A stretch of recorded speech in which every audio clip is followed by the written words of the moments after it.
হাবিবা বিনতে Hasan, senior staff nurse, উপজেলা health complex, Charfasson, ভোলাতে কর্মরত আছি। আজকে আমরা আলোচনা করব ডায়াবেটিসের উপরে, ডায়াবেটিস মেলাইটাসের উপরে। ডায়াবেটিস মেলাইটাসটা আসলে কি? Diabetes is a chronic metabolic disease characterized by elevated level of blood glucose or blood sugar, which leads over time to serious damage to the heart, blood vessels, eyes, kidneys and nerves. ডায়াবেটিসটা হচ্ছে এমন একটা disease, আমরা সবাই ডায়াবেটিসের সাথে মোটামুটি পরিচিত। এটা হচ্ছে ক্রনিক ডিজিজ, যেটা অনেক দিন ধরে বা লং টাইম ধরে চলে আসছে। মেটাবলিক ডিজিজ, যেটাকে আমরা এন্ডোক্রাইন ডিজিজ বলি, আমাদের মেটাবলিজমের সাথে যেটা রিলেটেড, এবং characterize by elevated level of blood glucose. আমাদের রক্তে যখন ব্লাড গ্লুকোজ লেভেল বা সুগার লেভেলটা বেড়ে যায়, নর্মালের থেকে বেশি বেড়ে যায়, তখন আমরা এটাকে ডায়াবেটিক্স বলি। এবং সেটা একটা সময় পর যে সিরিয়াস ড্যামেজ করে আমাদের বডির ভাইটাল অর্গানগুলোকে, like heart, blood vessel, eyes and kidneys with nerves. এরপর আসি types of diabetes mellitus. Diabetes মেলাইটাসকে মোটামুটি 3 ভাগে ভাগ করা যায়।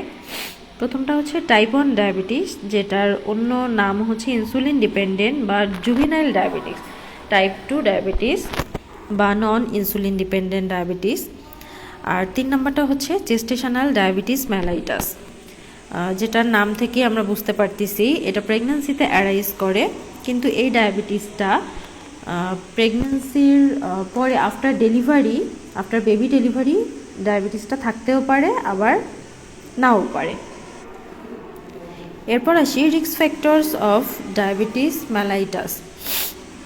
Family history. প্রথমে ফ্যামিলি হিস্ট্রি আসছে, লাইক ফ্যামিলিতে যদি কারো থেকে থাকে, বাবা মা ভাই বোন বা বাবার দিকের মার দিকের কারো, এরকম ফ্যামিলি হিস্ট্রিতে যদি ডায়াবেটিস থাকে, সেক্ষেত্রে আমাদের ডায়াবেটিসের একটা রিস্ক ফ্যাক্টর থেকে যায়। এরপরে অবিসিটি বা ওভারওয়েট, যেটাকে আমরা বলি, বিএমআই থেকে আমরা যে বডি মাস ইন্ডেক্স বের করি আমাদের নিজেদের, যে আসলে আমরা কোনটার মধ্যে পড়তেছি, ওভারওয়েট না আন্ডারওয়েট নাকি ঠিকঠাক আছি, সেটা তো সেখান থেকে আমরা বুঝতে পারি। যদি ওভারওয়েট বা অবিসিটি যেটাকে আমরা বলতেছি সেটা হয়, তাহলে সেই ক্ষেত্রে আমাদের ডায়াবেটিস মেলাইটাস হওয়ার একটা রিস্ক থেকেই যায়। ফিজিক্যাল ইনঅ্যাক্টিভিটি বলতে লং টাইম ধরে যদি অ্যাক্টিভিটির বাহিরে থাকা বা ফিজিক্যাল এক্সারসাইজ না করা, চলাফেরা না করা, এরকম রিজিড থাকা, এক কথায় আমাদের কায়িক শ্রমটা না হওয়া, সেটাই ফিজিক্যাল ইনঅ্যাক্টিভিটি। এরপরে হ্যাভিং পলিসিস্টিক ওভারিয়ান সিনড্রোম, এটা মোস্ট কমন ইন ফিমেল। যদি পলিসিস্টিক ওভারিয়ান সিনড্রোম কারো থেকে থাকে, তাহলে তারও ডায়াবেটিস মেলাইটাস হওয়ার একটা চান্স থাকে। এরপরে বিং স্মোকার, অনেক দিন ধরে লং টাইম স্মোক করে এরকম যারা আছেন, তাদের একটা চান্স থাকে ডায়াবেটিস মেলাইটাস হওয়ার। Exposure to illnesses caused by virus দ্বারা আক্রান্ত এমন কোনো অসুস্থ রোগীর সাথে যদি দীর্ঘদিন ধরে আমাদের এক্সপোজার হয় বা চলাফেরা হয় বা কানেকশান থাকে, সেই ক্ষেত্রে আমাদের ডায়াবেটিস হওয়ার একটা চান্স থেকে থাকে। এরপরে আসি সিমটমস। ডায়াবেটিস মেলাইটাসের কী কী সিমটম থাকতে পারে নর্মালি? প্রথমে হচ্ছে ইনক্রিজ থ্রাস্ট, মানে আমাদের তৃষ্ণা বেড়ে যাবে, একটু পর পর পানি খাওয়ার একটা চাহিদা থাকবে। এরপরে উইকনেস থাকবে, টায়ার্ডনেস থাকবে, আমরা একটুতেই উইক হয়ে যাব, একটুতেই হাঁপিয়ে যাব, মনে হয় অনেক বেশি টায়ার্ড, অনেক বেশি দুর্বল লাগছে, ব্যাপারটা এমন। এরপরে ব্লারিড ভিশন, যেটাকে আমরা বলি ঝাপসা দেখা বা ঝিমঝিম করা, হঠাৎ করেই মনে হবে চোখের সামনেটা যেন মনে হয় ঝাপসা হয়ে গেল। তারপর নামনেস বা অসাড়, যেটাকে আমরা বলি, হয় না এরকম যে অনেক সময় ঝিঝি লাগে বা হাতটা আছে কিন্তু আমি বুঝতেই পারতেছি না যে আমার হাতের জায়গায় হাত আছে, ওখানে কোনো শক্তিই পাওয়া যাচ্ছে না, সেটাই হচ্ছে নামনেস।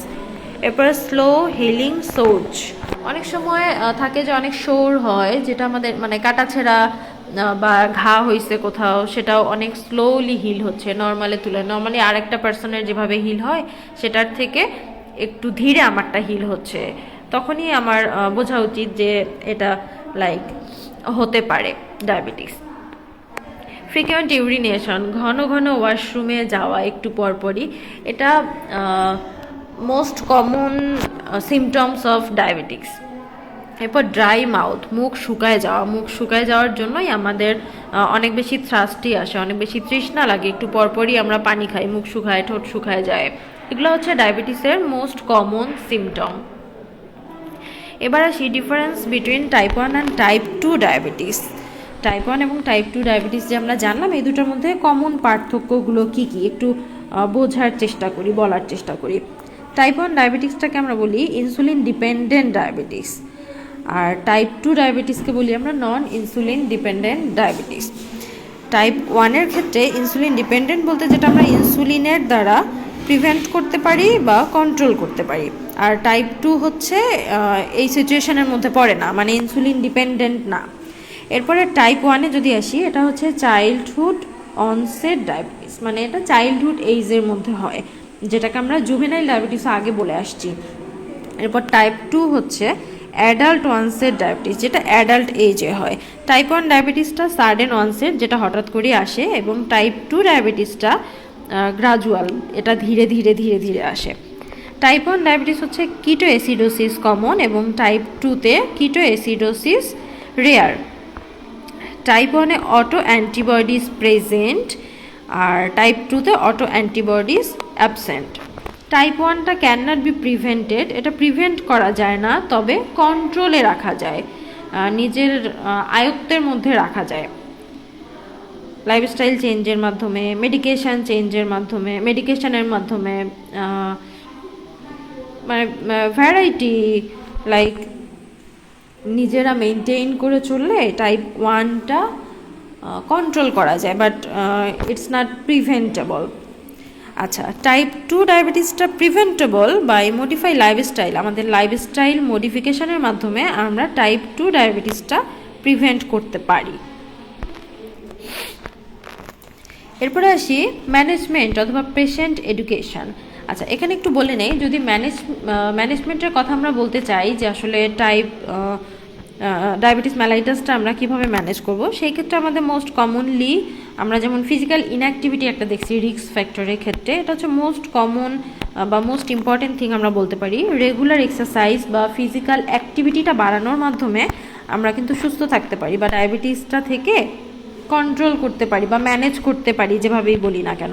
এরপর রেগুলার ভাইটাল সাইন চেক বা মনিটরিং করা, সচেতনভাবেই যে আমার খারাপ লাগতেছে বা আমি একটা সচেতন নাগরিক, সেই ক্ষেত্রে আমি চাচ্ছি যে আমি আসলে কেমন আছি এটা জানার জন্য, সেই ক্ষেত্রে নিজের উদ্যোগে ফলো আপ নেওয়া বা কতটা আমার ভাইটালসগুলো কন্ট্রোলের মধ্যে আছে এটা দেখা। আচ্ছা, এবার আসি স্লাইডে। Proper eye care to prevent retinopathy. রেটিনোপ্যাথিটা হচ্ছে ডায়াবেটিস মেলাইটাসের খুব খারাপ একটা কমপ্লিকেশান, আমরা এটা পরে আসছি। তো এই রেটিনোপ্যাথিটা প্রিভেন্ট করার জন্য পেশেন্টকে প্রপার গাইডলাইন দিতে হবে, যে অবশ্যই আই কেয়ার নিতে হবে যাদের ডায়াবেটিস মেলাইটাস অলরেডি হয়ে গেছে। এরপরে প্রপারলি মডিফাই ডেইলি লাইফস্টাইল, আমাদের ডেইলি যে লাইফস্টাইলটা আছে সেটা মডিফাই করতে হবে। মডিফিকেশান লাইফস্টাইলের মাধ্যমেও আমরা ডায়াবেটিসটা ম্যানেজ করে রাখতে পারি। Menu plan about dietary requirement, আমাদের ডেইলি যে ডায়েটারি রিকোয়ারমেন্টটা আছে সেটারও মেনু প্ল্যানটা আমাদের রিঅ্যারেঞ্জ করে সাজাতে হবে, যে খাবারগুলো আমাদের বেশি বেশি করে খাওয়া উচিত ডায়াবেটিসের জন্য সেগুলো অ্যাড করতে হবে। আর অবশ্যই রেগুলার পানি বেশি বেশি খেতে হবে সবুজ শাকসবজির সাথে। রেগুলার এক্সারসাইজ, খাওয়া দাওয়ার সাথে এক্সারসাইজ একটা অনেক বড় ফ্যাক্ট, কারণ ইনঅ্যাক্টিভিটিটা যেহেতু রিস্ক ফ্যাক্টরের মধ্যেই পড়ে, সো আমাদের অ্যাক্টিভ থাকতে হবে সব সময়ের জন্য। অ্যাক্টিভ থাকার জন্য আমাদের রেগুলার ফিজিক্যাল এক্সারসাইজ করতে হবে। এরপর মনিটর ভাইটাল সাইন রেগুলারলি, এটা তো বললাম নিজেদের সচেতনতা থেকে।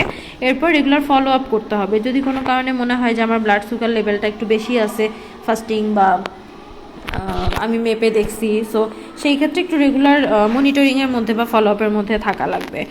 এডুকেট ক্লায়েন্ট অ্যাবাউট ওন, ঘাড় ব্যাপারে সচেতন থাকতে হবে, কারণ আমাদের দেখে আসছি আমরা যে সাইন সিমটমে যে আমাদের ঘা বা কিছু হলে সেটা একটু ধীরে ধীরে ধীরে হিল হয়, সো সেই ক্ষেত্রে পেশেন্টকে এডুকেট করতে হবে। টেক কেয়ার অফ এনি শোর অর ফুড অলসো, যে কোনো শোর বা কাটাছেঁড়া যেটা হয়েছে সেটা টেক কেয়ার করতে হবে। এবং ফুডের ক্ষেত্রে হয় যেটা যে ফুড আলসার হয়ে যায় বা গ্যাংগ্রিন হয়ে যায়, এমন একটা পর্যায়ে চলে আসে যে ডায়াবেটিক পেশেন্টের ফুডে কোনো ঘা বা কোনো ল্যাসিরেশন থাকলে সেটা আসলে খুব ডিলে হিলিং হয়। সেই ক্ষেত্রে দেখা যায় এমনও হয় যে কারো যদি গ্যাংগ্রিন হয় পাটা কেটে ফেলতে হয়। এটা আসলে খুব প্যাথেটিক পেইনফুল একটা সিচুয়েশান। সেই ক্ষেত্রে ফুডে টেক কেয়ারটা করতে হবে। এরপরে আসি আমরা কমপ্লিকেশন অফ ডায়াবেটিস মেলাইটাস। কমপ্লিকেশনের মধ্যে প্রথমেই হচ্ছে আই ড্যামেজ, যেটাকে আমরা রেটিনোপ্যাথি বলি।